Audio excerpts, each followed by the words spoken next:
Hey guys, just a really quick review here, or I guess additional information for the write up I did today on a product called Shoe Goo, which recently saved our butts on a vacation.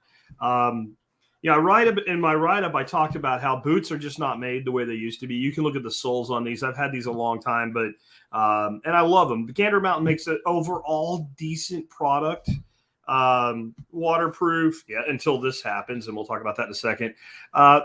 But I remember buying boots when I was a teenager that I had to save up to buy and wearing them till I was almost 20 years old and having the soles replaced on them because the soles literally wore off to nothing. And finally getting rid of them because I kept growing after my early 20s and ended up with my feet didn't fit in the boot anymore and like gave them to like Goodwill or some crap like that. And they just don't make boots like that more. I know I sound like an old boomer now. I'm just an aging Gen Xer. But we recently went on a trip to California, and whenever I hike, I always inspect my boots after I hike.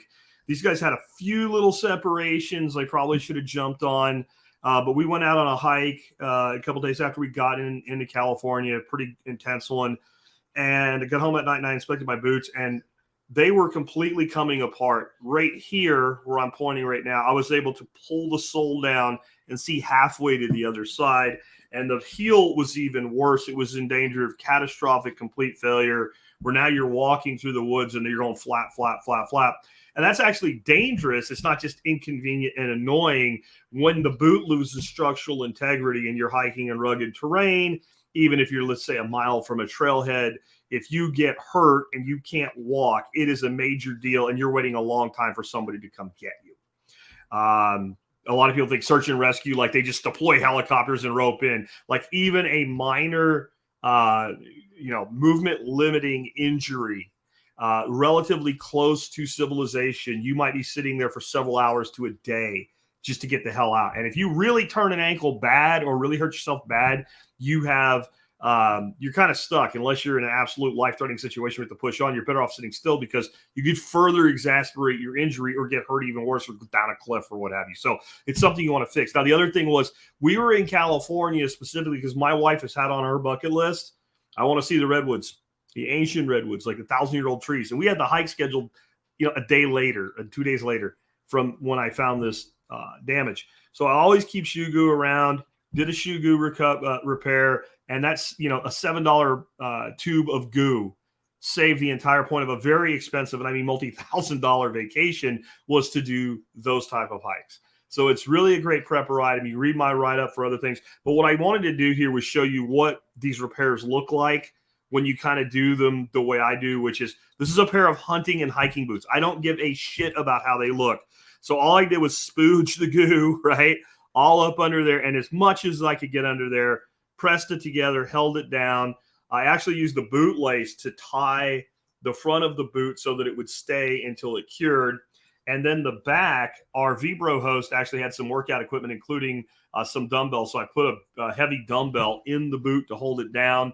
And by the next morning, it was dried and cured.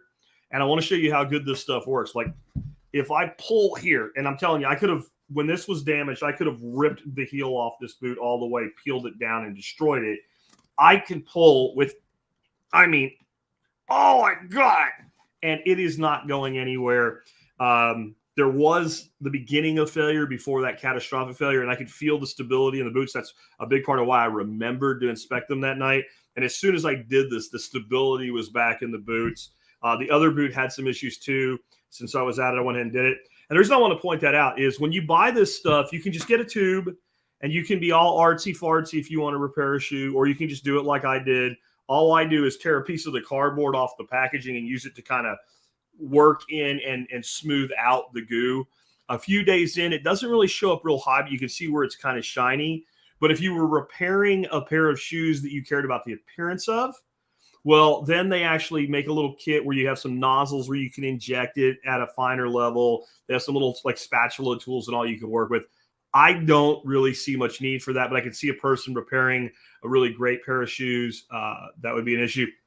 The other thing is sometimes you'll form a hole in a sole, and this stuff will actually fill that up, and it is a permanent repair. It's at least as rugged as the material that dadgone shoes and boots are made out of today. It is just a great prepper item. It's something that everybody should have in their preps. Again, you can see on the other side here where we did that repair.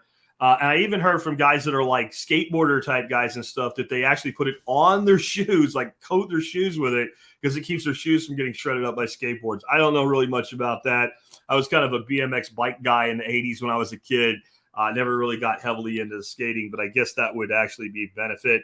And I've seen a lot of other repairs. A lot of times the new shoes today, unlike these, which are a fully welded sole, but then they have the weak point here, you'll have a sole that is like a two-piece sole, and the sole will actually separate. And so you're walking, you have that flap thing. Little bit of this stuff, that'll fix that right up. Holes in the side of the shoe, it'll fix that up. These, again, are waterproof, and they are waterproof, but they're not waterproof inside the sole. So when this fails, what happens is water seeps in there and comes up into your sock area and wets your feet. And we all know that's not good when you're spending a lot of time on the trail, trench foot, things like that. In the military, they had us change our socks in the middle of marches to keep feet dry. Well, you're not going to keep feet dry here, but if you use this stuff, it works for that. So it's a great product. Again, $7 a tube. If you do not have this in your prepping storage, I really recommend you get 2 or 3 tubes and put it away in a cool, dry place. If you don't open it, it'll last a long time. Full write-up and how to get this on Amazon, etc., is in the video notes right down there below, and I will catch you later.